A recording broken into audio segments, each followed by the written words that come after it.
সম্মান দুনিয়ায় মানুষ আমাদেরকে করে, আমাদের যদি কোটি কোটি মানুষের সামনে আমাদেরকে বেইজ্জতি করবার লাভ, নিজ গুণে আমাদের বিচার গোপন করে মাফ করে দিও।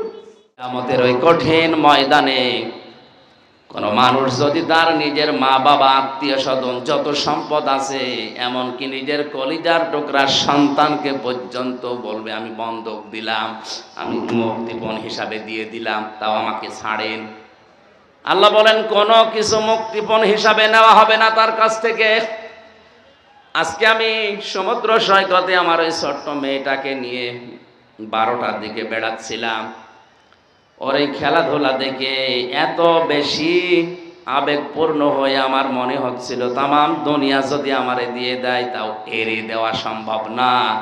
অথচ সূরা মাআরিজের এই আয়াতটা থেকে আমার আল্লাহ জানিয়েছে ওয়াসাহিবাতিহি ওয়া বানি, কিয়ামতের সাথী সঙ্গী সন্তান আদি পর্যন্ত মানুষ মুক্তিপণ হিসাবে দিতে চাইবে। আমি ওই সময়ই সাগরের দিকে তাকিয়ে চিন্তা করলাম মহান আল্লাহ কি এমন দিবস বানাবে যে দিবসে আমার এই ফারিহাকে পর্যন্ত আমি মুক্তিপণ হিসাবে দিতে রাজি হয়ে যাব। আপনারা অনেকে শুনেছেন জেলখানায় থাকাকালীন যখন আমারে মাঝে মাঝে আদালতে তুলতো, ডান্ডা বেড়ি দিয়ে মাথায় দড়ি দিয়ে পেছনে হাত বেঁধে, মনে হতো আমি কি করেছি আল্লাহ জানে আর এরা জানে। এই দৃশ্য দেখে মাঝে মাঝে আমার এই ছোট মেয়েটা কারাগারের যে গাড়িতে পিছন ভ্যানের এই ছোট ছোট জ্বালানার ওই ছোট্ট ছোট্ট আঙ্গুল দিয়ে ওই ধরে মনে হয় একদিন ছুটেছে, অনেকে ছবি করে ছেড়ে দিয়েছে এটা হুজুরের মেয়ে।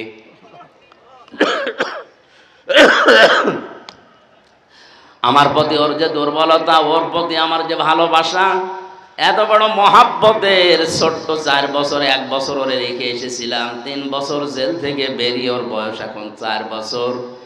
এত বড় আদরের জিনিস পর্যন্ত আমি কিয়ামতে আল্লাহর কাছে মুক্তিপণ হিসাবে দিতে রাজি হয়ে যাব। ওই কঠিন ময়দানে সব হারিয়ে যাবে, এমনকি মানুষ নিজের আপনজন দেখলে আগে পালাবে। ফালাং সাবা বাইনাহুম আছে কোরআনে, সূরা নূরের ভেতরে আছে ফালাং সাবা বাইনাহুম, নসবের বহুবচন আনসাব। দুনিয়ার যত সম্পর্ক আছে মরণের পরে সব কাট হয়ে যাবে। ওয়ালা ইয়াতাসালুন, এমনকি আমার মেয়ে ফারিহা মাওয়া এদের সম্পর্কে আমি জিজ্ঞাসাও করব না। আল্লাহর কাছে যে আমার একটা মেয়ে ছিল, এই কঠিন অবস্থায় যিনি বাঁচাতে পারবেন, সুপারিশ করে জান্নাতে নিতে পারবেন, তিনি আর কেউ না, তিনি মুহাম্মাদুর রাসূলুল্লাহ। কোথায় দৌড়াচ্ছেন, কোথায় যাচ্ছেন? ফাকাইফা ফাইনা তাযাহাবুন, কোথায় যান? সাইয়্যিদুল কাউনাইন তিনি এমনিতেই দেননি, উভয় জগতেই তাকে আমাদের লাগবে। কথা বলেন ঠিক কিনা? লাগবে না, কিচ্ছু দেবেন না ভাই। 3 বছর ভেতরে যে খাবার খেয়েছি আসলে তো শরীর সাপোর্ট করছে না, এমনি আমার শরীর চলে না, তারপরও দিয়েছে যে খাবার খেয়ে বেঁচেছিলাম তাই ভালো। এখন স্বাভাবিক হতে অন্তত কিছুদিন সময় লাগবে, 3-4 মাস। ডাক্তার বলেছে 8-9 ঘন্টা করে ঘুমাবে। ঘুমাবো কখন? আজকেও 3টা, আমি ঘুমাবো কখন? এই জন্য শরীরও ভালো হচ্ছে না, কাশিটা বন্ধই হচ্ছে না। কক্সবাজারবাসী খুব খেয়াল করে শোনেন, সাইয়্যিদুল কাউনাইন এমনিতেই মুফাসসির লিখে নাই, কিয়ামতের ওই কঠিন দিনে হযরত ঈসা নবী পর্যন্ত যে মায়ের পরিচয় দিলেন, তিনি বলবেন আল্লাহ আমার মা মরিয়মের সাথে তোমার যা ভালো লাগে আচরণ করো, কিন্তু তুমি আমারে বাঁচাও। হযরত ইব্রাহিম নবী বলবেন আল্লাহ আমার পিতা আজরের সাথে তোমার যা ভালো লাগে আচরণ করো, আমি বলতেও যাব না, তুমি আমারে বাঁচাও। কেউ কারো খোঁজ তো রাখবেই না, সবাই নিজের চিন্তায় পেরেশান থাকবে। হঠাৎ করে একটা আওয়াজ আসবে ডান দিক থেকে, রব্বি হাবলি ইয়া উম্মতি। মানুষেরা চিন্তা করবে কি গো, চারিদিকে কেউ কারো কথা বলে না, সবাই চিন্তায় ব্যস্ত। এই আওয়াজটা কে দিল? ফাকাইফা তাত্তাকুনা ইন কাফারতুম ইয়াউমা ইয়াজআলুল ওয়ালদানা শিবা। সূরা মুজাম্মিলে আল্লাহ জানিয়েছেন কিয়ামতের সালসালা ময়দানটা এমন কঠিন অবস্থা তৈরি হবে, যুবক মানুষ বুড়ো হয়ে যাবে। এ মুরব্বির দাড়ি এমনি পাকে নাই, 70-75 বছর বয়সের পরে দাড়ি পেয়ে গেছে, কই আমার তো পাকে না। বলেন তো কি দৃশ্য আল্লাহ তৈরি করবে কিয়ামতে, যে যুবক মানুষ সেকেন্ডে বুড়ো হয়ে যাবে। এই কঠিন পরিস্থিতিতে যিনি একটা ডাক দিয়েছে, মানুষ সবাই ওই দিকে তাকাবে, কে গো আজকের এই ময়দানে কেউ কারো খোঁজ নেয় না, উনি ডাক দিচ্ছে। তিনি ডাক দিয়ে বলবে, আমাকে চিনতে পারো না, আমি তোমাদের সেই এতিম নবী মুহাম্মদ রাসূলুল্লাহ সাইয়্যিদুল কাওনাইন। তিনি আমাদের অভয় জগতেই তাকে লাগবে। পৃথিবীর মুসলমানেরা কিছুই যদি দুনিয়ায় না পায়, আমরা এমন একজন মানুষকে নেতা হিসাবে পেয়েছি, আল্লাহর পরে যার স্থান। সুতরাং আমাদের কোনো আফসোস নেই, দুনিয়া সব হারিয়ে ফেললেও আমরা বিশ্ব নবীকে আদর্শ থেকে হারাতে পারি না। কপাল পোড়া যেগুলো বামপন্থী বলে পরিচয় দেয়, এগুলো কুকুরের চাইতেও খারাপ। তোর আদর্শ যদি বিশ্ব নবী না হয়, দুনিয়ায় যাকে মেনে তুমি আদর্শ হিসাবে চলতে চাও, ওটা নবীজির পায়খানার সমান মর্যাদাও নেই। 4 নম্বর সাইয়্যিদুল আম্বিয়া, সাইয়্যিদুল মুরসালিন। এই শব্দগুলো আল্লাহ তাকে এমনি এমনি উপহার দেয়নি। মেরাজের রাত্রে নবীজি মুহাম্মদুর রাসূলুল্লাহকে জিবরাইল বললেন, হে নবী, এই যে জায়নামাজটা ফাঁকা আছে, কেউ এখানে দাঁড়াতে সাহস করে না, অথচ আপনার পেছনে দেখেন লক্ষ লক্ষ মানুষ দাঁড়িয়ে আছে। এরা কেউ সাধারণ মানুষ না, এরা সব নবী আর রাসূল। সুতরাং আপনি এই ময়দানে আজকে ইমামতি করে আপনাকে আজকে আল্লাহ সাইয়্যিদুল আলাম, সাইয়্যিদুল আম্বিয়া, সাইয়্যিদুল মুরসালিন। আপনি সাধারণ মানুষের নেতা না, নবীদেরও আপনি নেতা। সুতরাং বিশ্ব নবীকে পড়া কোরআনে আল্লাহ 7টা নাম ধরে ডাক দিয়েছিলেন, বিশেষ করে ইয়াসিন, তহা, আব্দুল্লাহ, মুহাম্মদ, আহমদ, মুজাম্মিল, মুদাসসির। বাকি নাজিরা ওয়া বাশিরা, সিরাজাম মুনিরা, আরো বিভিন্ন নাম আছে, কিন্তু এই 7টা নামে স্পেশাল ভাবে ডাক দিয়েছেন। আর 7টা নামের পরে আল্লাহ তাকে কিছু না কিছু নির্দেশ দিয়েছেন। জোরে বলেন সুবহানাল্লাহ। আজকের এই ময়দান থেকে আমরা সিদ্ধান্ত নিয়ে যাব, যতদিন আছি বিশ্ব নবী বাদ দিয়ে কাউকে আমরা আদর্শ মানি না। এই রাজি আছেন? লিল্লাহে তাকবীর। আমার নেতা তোমার নেতা,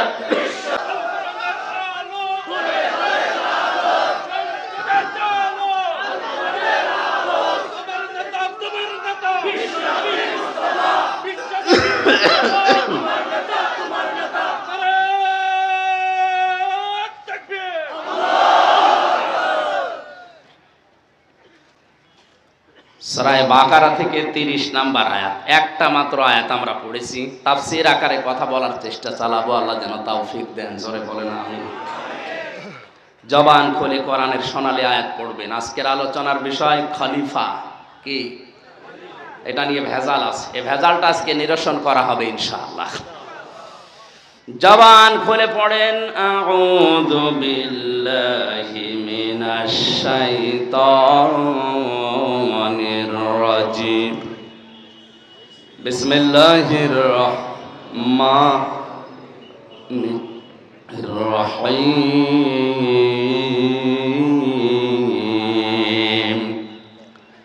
وَإِذْ قَالَ رَبُّكَ لِلْمَلَائِكَةِ إِنِّي جَاعِلٌ ফিল আরদি খলিফা। আল্লাহ পাক বলেন, স্মরণ করো ওই সময়ের কথা যখন তিনি ফেরেশতাদেরকে ডাক দিয়ে বলেছিলেন, ইন্নী অবশ্যই আমি জাইলুন ফিল আরদি খলিফা, জমিনে প্রতিনিধি খলিফা পাঠাতে চাই। কোন আয়াত থেকে কথা শুনতে হলে তার ঐতিহাসিক প্রেক্ষাপট আগে জানা লাগে। আল্লাহ রাব্বুল আলামিন মনস্থ করলেন তার দাস বানাবেন। জিন সম্প্রদায়ের আগে ছিল, তাদের অবাধ্যতার কারণে আল্লাহ তাদের ধ্বংস করে দিয়ে ফেরেশতাদের কাছে এই পরামর্শ নেওয়ার জন্য জিজ্ঞাসা করেছিলেন যে আমি দুনিয়াতে প্রতিনিধি পাঠাতে চাই। আল্লাহ পরামর্শ না করলে কাজ করতে পারতেন না। বলেন বলেন। পরামর্শ করে তারা যারা দুর্বল। আল্লাহ কি দুর্বল নাকি? তাহলে আল্লাহ পরামর্শ করার কথা বলছেন কেন? মানুষদেরকে আল্লাহ শিক্ষা দিতে চান আমি সব কাজ একাই করতে পারি। দুনিয়ায় তোমরা এই শিক্ষাটা তোমরা নেওয়া লাগবে, যে কোনো কাজ করতে গেলে পরামর্শ ভিত্তিক করা দরকার। ওয়া আমরুহুম শুরা বাইনাহুম, পরামর্শ করে কাজ করায় নির্দেশ কার? স্মরণ করো ওই সময়ের কথা যখন বলেছিল রব্বুকা, আপনার রব বা তোমার রব, লিল মালাইকাতি, ফেরেশতাদেরকে। তার মানে ওই সামনে একজন দুইজন না, হাজারো ফেরেশতা তার সামনে ছিল। তিনি বলেছিলেন ইন্নী অবশ্যই আমি। নরমালে তো বলেন নাই, তাকে দিয়ে গ্যারান্টি দিয়ে তিনি জোর করে বলেছিলেন অবশ্যই আমি জাইলুন ফিল আরদি খলিফা, জমিনে খলিফা পাঠাবো। ফেরেশতারা শোনার পরেই কিন্তু আপত্তি করেছিল। কথা বলেন না কেন? ফেরেশতারা আপত্তি করেছিল এই কারণে, কারণ ফেরেশতারা আমাদের শত্রু। হ্যাঁ, আপত্তি করলো কেন? কারণ তাদের পূর্বের একটা অভিজ্ঞতা আছে। তারা জেনেছিল যে এর আগে আল্লাহ একটা জাতি বানিয়েছিল ইবাদতের জন্য, জিন জাতি। তারা তো ইবাদত করেই নাই। আল্লাহ রাগ হয়ে গোচ্ছা হয়ে শেষ পর্যন্ত তাদেরকে নাস্তানাবুদ করে ধ্বংস করে দিয়েছে। এই জন্য কোরআনে কারিমে দেখবেন ইবাদতের কথা বলার আগে আল্লাহ মানুষের নাম দেয়নি, আগে দিয়েছেন জিনের নাম। অমা খালাকতুল জিন্না ওয়াল ইনসা ইল্লা লিয়াবুদুন, আমি মানুষ আর জিনকে তৈরি করিনি, ইল্লা তবে বানিয়েছি, লিয়াবুদুন তারা যেন আমার ইবাদত করে। এই জন্য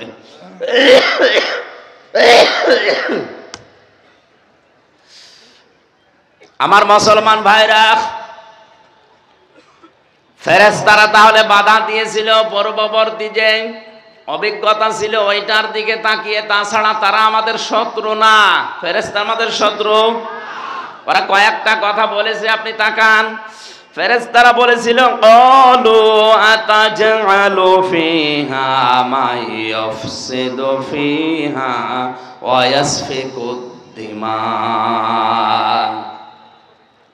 ইয়া আল্লাহ তুমি কি এমন জাতি সৃষ্টি করবে যারা ফ্যাসাদ সৃষ্টি করবে, জমিনে বিশৃঙ্খলা তৈরি করবে, রক্তপাত করবে? ফেরেশতারা আল্লাহর কাছে যা যা বলেছে আমরা দেখেন তাই তাই করছি। আজ বিশৃঙ্খলা তৈরি হচ্ছে দুনিয়ায়, ফাসাদ তৈরি হচ্ছে, রক্তপাত মানুষ ঘটাচ্ছে। আনাহানু নুসাব্বিহু বিহামদিকা ওয়া নুকদ্দিসু লাক, আমরাই তো তোমার তাসবিহ করার জন্য যথেষ্ট, তোমার প্রশংসা করার জন্য আমরা তো আছি। খেয়াল করে ফেরেশতারা আল্লাহর কাছে কয়েকটা কথা বলতে বলতে শেষ পর্যন্ত ফেরেশতারা মনেই করে ফেলেছে আল্লাহ পাক মনে হয় খলিফা দুনিয়ায় পাঠাবে জিকির করার জন্য, তাসবিহ করার জন্য, প্রশংসা করার জন্য। এই কথা মনে করেছিল ফেরেশতারা। কিন্তু আল্লাহ কেন খলিফা পাঠাবে এতক্ষণ পর্যন্ত আল্লাহ কিন্তু ফেরেশতাদেরকে বলেন নাই, আর ফেরেশতারা জানেও না। কথা বলেন না কেন? ফেরেশতারা জানে আল্লাহ কেন খলিফা পাঠাবে। ওরা যে মন্তব্যগুলো করছে এগুলো ওই পূর্বের ওই জিনদের অবস্থার দিকে তাকিয়ে। এই আয়াত থেকে প্রমাণ পাওয়া যায়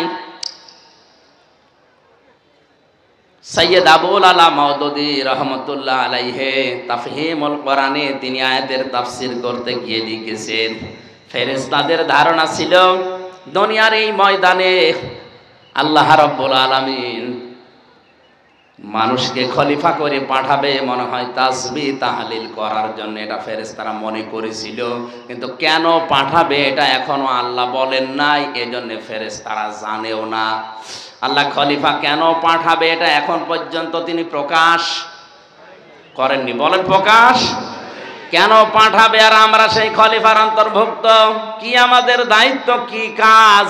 আল্লাহ পাক ফেরেশতাদের এই কথা পর্যন্ত শোনার পরে বললেন, না, তোমরা যা ধারণা করছো যে আমি খলিফা পাঠাবো জিকির করার জন্য, তাসবিহ করার জন্য, আমার হামদ প্রশংসা করার জন্য, ওইটা না।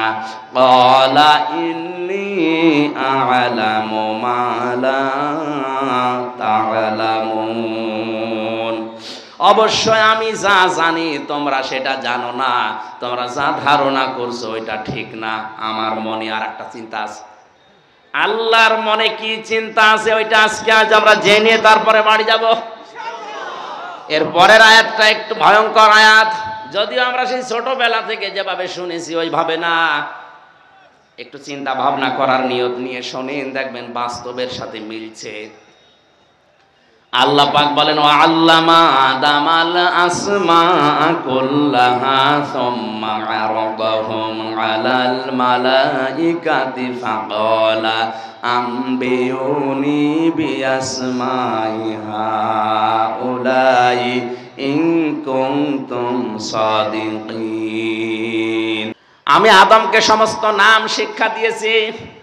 এই নাম বলতে আমরা অনেকেই মনে করি গরু, ছাগল, আলু, পটল, ঝিঙা, বিছে, এই নাম নাকি? অবশ্যই না। আপনি জানেন আলেম বসে আছে এখানে, এনারা কথা বলেন না। আল্লাহ কি আসমা বহু বচন দিয়ে আমি আদমকে নাম শিক্ষা দিয়েছি বলে আলু, পটল, ঝিঙা, বিছা এই শিক্ষা দিয়েছে? কারণ যিনি ক্লাস নিচ্ছেন তিনি সরাসরি আল্লাহ। সামনে যারা বসে আছে এরা কারা? কত বড় গুরুত্বপূর্ণ ক্লাস! ফেরেশতারা ক্লাস করছে, ক্লাস নিচ্ছেন স্বয়ং শিক্ষক হয়ে আল্লাহ। এত বড় একটা বিশাল ক্লাসে আল্লাহ আলু, পটল, ঝিঙা, বিছা এই জিনিস শেখাবে আদম আলাইহিস সালামকে? না, শুধু এই জিনিস শিক্ষা দেওয়ার জন্য আসমা আল্লাহ ব্যবহার করেননি। এটা আল্লামা আদম আল আসমার ব্যাখ্যায় আমি আধুনিক তাফসীরে পেয়েছি, দুনিয়ায় যত ন্যায় কাজ আছে, ন্যায়ের আদেশ, যত অন্যায় কাজ আছে, অন্যায়ের নিষেধ, এগুলো সব আসমা এর ভেতরে ছিল। তার মানে ভালো ভালো কাজের আদেশ, অন্যায় কাজের নিষেধ করার জন্যে যত রকমের শিক্ষা লাগে, আইন লাগে, কৌশল লাগে, পদ্ধতি লাগে, নিয়ম নীতি লাগে, সব আল্লাহ আদমকে ওই দিন তার ব্রেনের ভেতরে ঢুকিয়ে দিয়েছেন। এই জন্য মানুষ জন্মগতই ভাবে এমনিতেই জানে যে এটা ভালো, এটা মন্দ। ওই শিক্ষাটা ওই যে আদম আলাইহিস সালামকে দিয়েছিল, ওনার পৃষ্ঠদেশ থেকে যেহেতু আমরা বের হয়েছি, ওইটা স্বাভাবিকভাবে বাবার পক্ষ থেকে আমরাও পেয়ে গেছি। হযরতে আদমকে আল্লাহ সমস্ত ন্যায়ের শিক্ষা, অন্যায়ের শিক্ষা দিয়ে দিয়েছিলেন এই এক ক্লাসে। কারণ গুরুত্বপূর্ণ ক্লাস ছিল। শুধু আলু, পটল, এই ঝিঙ্গা, গরু, ছাগল এগুলোর নাম যদি শেখাবে, এতে অত বড় ক্লাস নেওয়ার দরকার ছিল না। এই ক্লাস নেওয়ার পরে মহান আল্লাহ ফেরেশতাদের সামনে বললেন, বলো দেখি এই যে আইন তৈরি করার যে নিয়ম নীতি, দুনিয়া চালাতে গেলে এগুলো কিছু জানো কিনা? ফেরেশতারা কিছুই বলতে পারে নাই। আদমকে আল্লাহ একবারেই তার ব্রেনে ঢুকিয়ে দিয়েছিলেন যে দুনিয়া চালাতে আইন লাগে। কি লাগে? বলেন বলেন। খলিফার কাজ যতগুলো, 7টা আমি পেয়েছি, তার ভেতরে অন্যতম হচ্ছে খলিফারা আল্লাহর আইনগুলো দুনিয়ায় বাস্তবায়ন করবে, এটা খলিফার কাজ। আর এটা পেয়েছিল কোন সময়? ওই যে যখন আদমকে বানিয়ে 36 হাত মোটা, 60 হাত লম্বা করে বানিয়ে ফেলে রেখেছে, রুহটা দেওয়ার পরে আমার আল্লাহ প্রথম ক্লাসে এটা দিয়েছে তার ব্রেনের ভেতরে, মেধার ভেতরে। ওইটা আমরাও আদমের সন্তান হিসাবে পর্যায়ক্রমে এমনিতেই পেয়ে গেছি। জোরে বলেন আল্লাহু আকবার।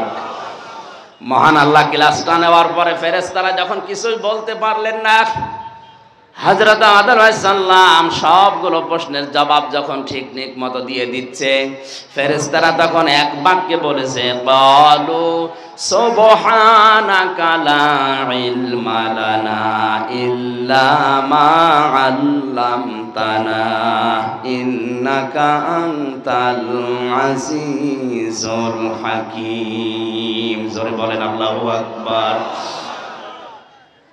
আল্লাহ তুমি পবিত্র, আমরা কিচ্ছু জানি না, তুমি যতটুকু আমাদেরকে শিক্ষা দিয়েছো ও ছাড়া আমরা আর কিছু জানি না। এবার আমার প্রশ্ন হচ্ছে, হযরতে আদম আলাইহিস সালামকে আল্লাহ খলিফা করে পাঠিয়েছেন খানকায়। এই কথা বলা লাগবে। ইন্নী জাইলুন ফিল খানকা আল্লাহ দেয়নি। আজ বাংলাদেশ সহ ভারত, পাকিস্তান, বিভিন্ন দেশে আমরা দেখি খলিফা পাওয়া যায় কোথায়? বলেন, আল্লাহ খানকায় খলিফা পাঠিয়েছে। আর যত খলিফা তৈরি হয় সব খানকা থেকে। এত বড় একটা গুরুত্বপূর্ণ জিনিস, এটা পাওয়া যাচ্ছে কোথায়? যারা চুল কেটে দেয় তাদেরকেও আমরা অনেকে খলিফা বলি। অনেক জায়গায়, অনেক জেলাতে আছে যারা কাপড় চোপড় সেলাই করে, এদেরকে কি বলে? কাপড় সেলাই করে এরা খলিফা, চুল কেটে দেয় এরা খলিফা, দরবার থেকে বের হয় এরা খলিফা। আল্লাহ এগুলো বানানোর জন্য ফেরেশতাদের সামনে বারকানি করছেন। শব্দগুলো খেয়াল করলে আপনি আশ্চর্য হবেন। আল্লাহ বলেননি যে ইন্নী জাইলুন ফিল আরদি। আল্লাহ যদি বলতেন ইন্নী জাইলুন ফিল মাসাজিদি খলিফা, আমি মসজিদে খলিফা পাঠাবো, তাহলে মসজিদে বসে বসে কিছুক্ষণ আল্লাহ বিল্লাহ করলে আপনার দায়িত্ব শেষ হয়ে যেত। আল্লাহ পাক যদি বলেন ইন্নী জাইলুন ফিল মাদারিসি খলিফা, আমি মাদ্রাসায় সমূহে খলিফা পাঠাবো, মাদ্রাসা তৈরি করে কিছু ছেলে পেলে পড়ালে আপনার দায়িত্ব শেষ হয়ে যেত। আল্লাহ তাআলা বলেন ইন্নী জাইলুন ফিল বাইতি খলিফা, ঘরে ঘরে খলিফা পাঠাবো না। আল্লাহ এমন জায়গার নাম দিয়েছে ইন্নী জাইলুন ফিল আরদি, আমি জমিনে খলিফা পাঠাবো। কোথায়? বাংলার মুসলমানেরা খলিফার দায়িত্ব যেটা, এটা পালন করার জন্য জমিন লাগে, এটা পালন করার জন্য জমিন লাগে, এটা পালন করার জন্য জমিন লাগে। আজ জমিনগুলো আমাদের হাতে নেই, এজন্য জালেমরা জমিন মন মতো চালাচ্ছে।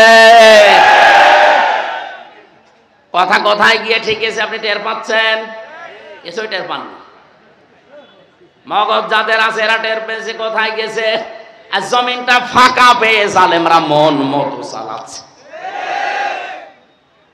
আজ আদালত ওদের দখলে, প্রশাসন ওদের দখলে, আর আমরা আছি খানকা নিয়ে, মসজিদ নিয়ে, মাদ্রাসা নিয়ে। ফেরেশতারা তো এই জন্যই বলেছিলেন নাহনু নুসাব্বিহু বিহামদিকা ওয়া নুকদ্দিসু লাক, আল্লাহ তোমার তাসবিহ লাগবে, তোমার প্রশংসা করা লাগবে, আমরা তো আছি, আরো বেশি করে করব দরকার হয়। আল্লাহ তাআলা বলেন না, তোমরা যা মনে করছো এইটা না, কি জন্য আমি খলিফা পাঠাবো এটা এখনো তোমাদের বলি না, এটা আমি আল্লাহ জানি। খলিফা কেন পাঠাবেন আল্লাহ কোরআনে কারিমে জানিয়েছেন, ইয়া দাবুদু ইন্না জাআলনাকা খলিফাতান ফিল আরদি ফাহকুম বাইনান নাসি বিল হক। এটা সূরা সাদের 26 নম্বর আয়াতে। এই পৃথিবীতে যত খলিফা বড় বড় আমরা জানি, তার ভেতরে দাউদ নবী ছিলেন খলিফা। কি ছিলেন? হযরতে দাউদকে আল্লাহ ডাক দিয়েছেন, হে দাউদ, অবশ্যই আমি তোমাকে পাঠিয়েছি, জমিনের খলিফা করে তোমাকে বানিয়েছি। জমিনের খলিফা হিসেবে তোমার প্রথম দায়িত্ব ফাহকুম বাইনান নাসি বিল হাক্কি, দুনিয়ায় মানুষের ভেতরে ন্যায় বিচার কায়েম করো। তাহলে খলিফার প্রথম কাজ, এই কথা বলে না কেন? শুধু জিকির করার জন্য, শুধু তাসবিহ করার জন্য যদি খলিফার কাজ হতো, তাহলে দাউদ নবীকে আল্লাহ ডাক দিয়ে বলতেন না ফাহকুম বাইনান নাস বিল হক, তুমি বিচার করবা ন্যায় বিচার গরু ছাগলের ভেতরে, কথা বলেন কথা বলেন, মাছের ভেতরে, পশু পাখির ভেতরে, কার ভেতরে? বাইনান নাস, কেমন বিচার করবা মানুষের ভেতরে? বিল হক, সত্য বিচার। আজ ন্যায় বিচার নেই, এই কারণে মামুনুল হক জেলে। ন্যায় বিচার নেই এই জন্য মাওলানা রফিকুল ইসলাম খান জেলে। ন্যায় বিচার নেই এই জন্য ডাক্তার শফিকুর রহমান জেলে। ন্যায় বিচার নেই এই জন্য আমিও বেকার 3 বছর অন্ধকারে থেকে আসলাম। খলিফার প্রথম কাজ ছিল এটা। আজ যদি বাংলাদেশে আমরা যারা আল্লাহর বান্দা দাবি করছি যদি খেলাফত বা খলিফার দায়িত্ব পালন করতে পারতাম, জালেমরা জুলুম করে পার পেত না। আমরা আছি শুধু খানকানি। সুবহানাল্লাহ, সুবহানাল্লাহ। সুবহানাল্লাহ মানে কি? হ্যাঁ, আল্লাহ পবিত্র। সুবহানাল্লাহ মানে আল্লাহ পবিত্র আছে। আল্লাহর আইন যেখানে না থাকে, মানুষের তৈরি করা আইন ওই জায়গায় চললে ওটা অপবিত্র হয়ে যায়। আর এটা সবচাইতে বড় জুলুম। কালিমাতুল্লাহি হিয়াল উলিয়া, আল্লাহর বাণী থাকা দরকার উপরে। এদেশের সবচাইতে বড় উঁচা জায়গা আমরা জানি সংসদ। ওখানে আল্লাহর কালেমা যদি না থেকে মানুষের তৈরি করা আইন ওখানে যায়, এটা সবচাইতে বড় জুলুম। আল্লাহ রাব্বুল আলামিন দাউদ নবীকে ডাক দিয়ে বলেছিলেন মানুষের ভেতরে ন্যায় বিচার করবা, ওয়ালা তাত্তাবিউল হাওয়া, মন মতো বিচার করা যাবে না, অনুসরণ করা যাবে না নিজের নফসকে। আজ আমাদের অধিকাংশ খলিফা যারা দায়িত্ব পালন করছে, এদের মন যা চায় তাই করে।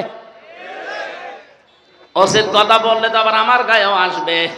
মন চেয়েছে, তোর ভোটও লাগবে না, বিনা ভোটে আমি হয়ে যাবো, যা, কিছু করার নেই। মন চাচ্ছে তাই করে ফেললাম। গতকালকে আবার কে জানো নতুন করে সুর দিয়েছে যে নির্বাচন আবার করা লাগবে, এটা কি মামার বাড়ির আবদার। কি হয়েছে কি, আমিও তো দিতে পারলাম না। 18 কোটি মানুষের ভেতরে তো আমিও একজন, কয় আমি তো দিতে পারলাম না। 33 বছর বয়স আমার, আমি বলবো না কেন যে আরেকবার দেওয়া লাগবে? আর এইটা বললে যদি কেউ বলে এটা কি মামা বাড়ির আবদার, কোরআনে কারিমের শুধু সওয়াবের নিয়তে পড়েই যাচ্ছি, শব্দগুলো নিয়ে একবারও চিন্তা করে না। আল্লাহ খলিফা হিসাবে খানকায় আমাদের পাঠাননি, মাদ্রাসায় মসজিদে বাইতে পাঠাননি, পাঠিয়েছেন জমিনে। এই জমিন যতদিন পর্যন্ত আমরা হাতে নিতে না পারবো, আল্লাহর কসম জুলুম বন্ধ হবে না। ন্যায় বিচার করা লাগবে গরু ছাগলের ভেতরে, কার ভেতরে? বলেন বলেন বলেন। মন মতো বিচার করা যাবে? বলেন না কেন? 33 বার আমার মামলাটা উঠেছে, আমার একটা মামলা 33 বার ওঠার পরেও সিএমএম কোর্ট, জজ কোর্ট, হাইকোর্ট, এত বড় জায়গায় যাওয়ার পরেও যদি বলে যে আমার কিছু করার নেই, নির্দেশ লাগবে, তা আপনি কেন ওই চেয়ারে বসে আছেন? আপনি ভ্যান চালাতে পারেন না? আপনি কিসের খলিফার দায়িত্ব পালন করছেন আমার তো বুঝে আসে না। এজন্য খেলাফতের একটা গুরুত্বপূর্ণ একটা দায়িত্ব। হযরতে দাউদ নবীকে আল্লাহ একটা একটা করে বলেছিলেন মন মতো কিছু করা যাবে না, যদি করেন কি করব জানেন? ফায়ুদিল্লুকা আন সাবিলিল্লাহ, আপনাকে আমি আল্লাহ আমার পথ থেকে সরিয়ে দেব।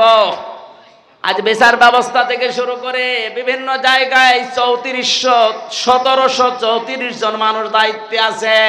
এরা আজ মন মতো কাজ করার কারণে আল্লাহর পথ থেকে আল্লাহ নিজে তাদের সরিয়ে দিয়েছে। দাল্লা ইউদিল্লু, আদাল্লা ইউদিল্লু ভাবে ইফআল থেকে আসার কারণে অর্থ হয়েছে আল্লাহ নিজে আপনাকে সরিয়ে দেবে যদি মন মতো বিচার করেন। এতটুকু আল্লাহ শেষ করেননি।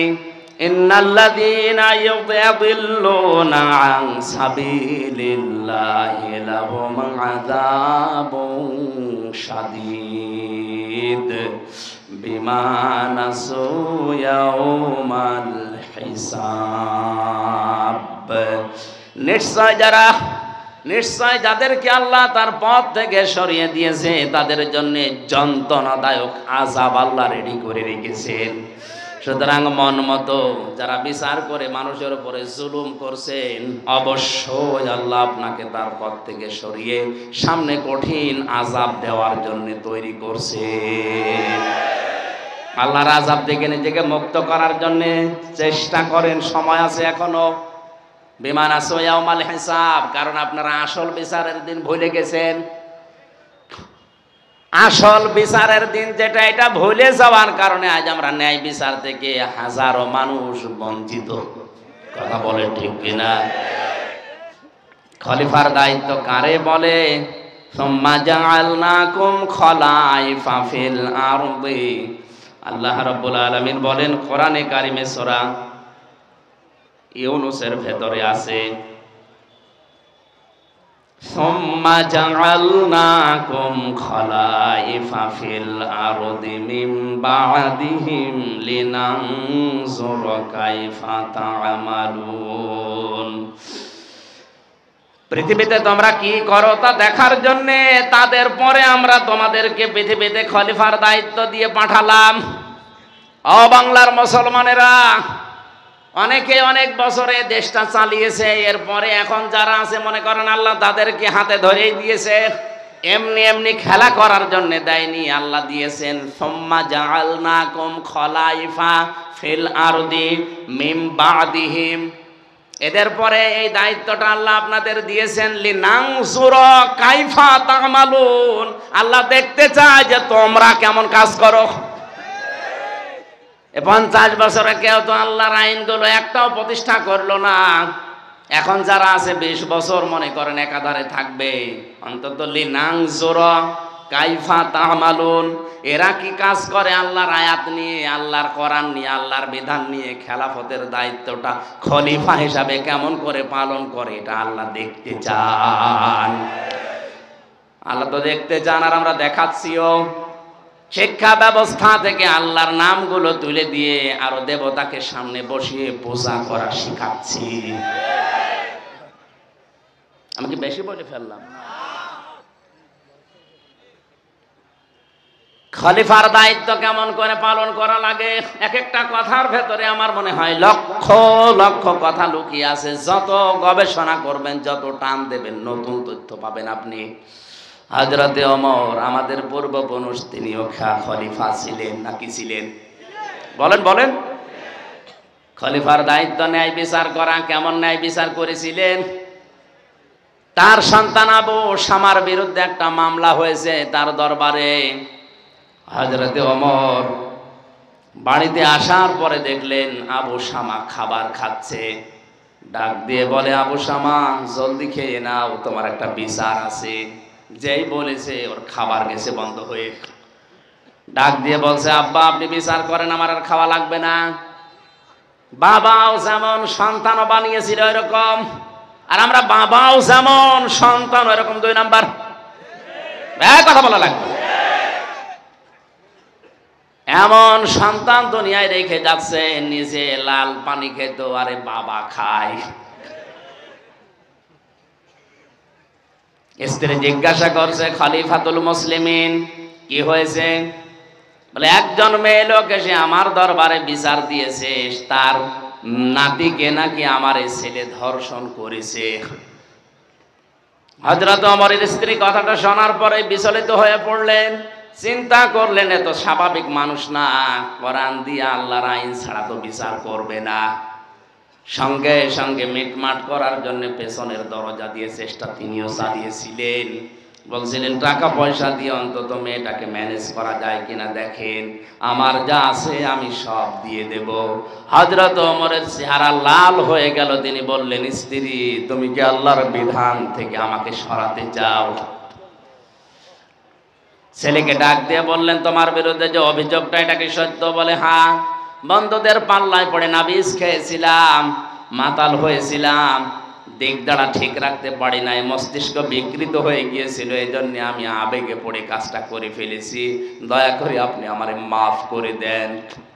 হযরত ওমর সন্তানের দিকে তাকিয়ে বলে, বাবা তুমি আমার কাছে না, মাপ চাইলে আল্লাহর কাছে চাও। বিচার যেটা আছে আমি কোরআন দিয়ে করবই, কিয়ামতে আমি তোমারে বাঁচাতে চাই। প্রধান বিচারপতিকে ডাক দিয়ে, কাজীকে ডাক দিয়ে বললেন, বিচার শুরু করো। জল্লাদ আরম্ভ করেছে চাবুক মারা। 100টা চাবুক মারা লাগবে। সূরা নূরের ভেতরে আল্লাহ রাব্বুল আলামিন আয-যানিয়াতু ওয়াজ-যানি ফাজলিদু কুল্লা ওয়াহিদিম মিনহুমা মিয়াতা জালদা। জিনার যে বিচার ব্যবস্থা আছে, এই আয়াত পড়ার পরে শুরু হয়ে গেল। 80টা বেত মারা হয়ে গেছে, তাও চামড়ার চাবুক দিয়ে। সন্তান বেহুশ হয়ে গেছে। স্ত্রী এসে পা জড়িয়ে বলে, স্বামী আজকের মতো এর মাফ করে দেন, আগামীতে আবার কালকে বাকিটা মারবেন। হযরত ওমর বলে, স্ত্রী কোরআনের আয়াতের ভেতরে ওয়া নেই। কি নেই?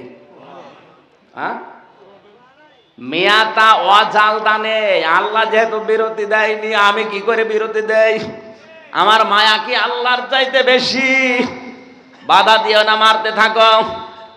80টা মারার পরে মুখ দিয়ে রক্ত ওঠার পরে প্রায় মরার উপক্রম হয়ে গেছে, কিন্তু বাকিটা তো মারা লাগবে। মারা গেছে। মারা যাওয়ার পরে নিজের সন্তানকে ধোয়ালেন, কবরের ভেতরে রাখার পর মাটি দিয়ে বললেন, আব্দুল্লাহ বিদায় করে দিলাম, দুঃখ পেও না। আল্লাহ যদি দুনিয়ায় কোন পাপের শাস্তি কোরআন দিয়ে হয়ে যায়, ওই পাপের জন্য কিয়ামতে আল্লাহ ডবল করে আর বিচার করে না। তোমারে আমি শাস্তি দিয়ে বিদায় করে দিলাম। বিচারককে বললেন, এবার আপনি চাবুক আমার হাতে দেন। চাবুকটা হাতে নিয়ে পাশে দাঁড়িয়ে বললেন, আল্লাহ মিয়াতা জালদা দিয়েছে। 100টা মারার জন্য আল্লাহর নির্দেশ ছিল, 80টা মারার পরে তো মারা গেছে, বাকি 20টা কে খাবে? কবরের পরে তিনি জোরে জোরে চাবুক মারা আরম্ভ করলেন। 1টা 2টা করে 20টা মেরে তিনি 100টা পরিপূর্ণ করলেন। কবরের মাটিগুলো দুই দিক থেকে ছড়িয়ে যাচ্ছিল। চোখের পানি ফেলে দিয়ে বললেন, রব্বুল আলামিন আমারও মায়া লাগছিল, আমি বাবা হিসাবে তোমার আইনের দিকে তাকিয়ে আমি আর মায়াটা করি নাই। দুনিয়ায় এই আয়াত দিয়ে বিচার করে দিলাম, অন্তত সূরা নূরের এই 2 নাম্বার আয়াত যেন কিয়ামতে আমি ওমরের বিরুদ্ধে না যাই। এই মন মানসিকতা নিয়ে বাংলার যারা বিচারপতি আছে, বাংলার যারা প্রশাসন আছে, 1734 জন যারা দায়িত্বে আছে, এই মানসিকতা নিয়ে যদি আজকে থেকে এই দেশ চালানো আরম্ভ করে, আল্লাহর কসম এই দেশে খলিফার দায়িত্ব পালন হবে।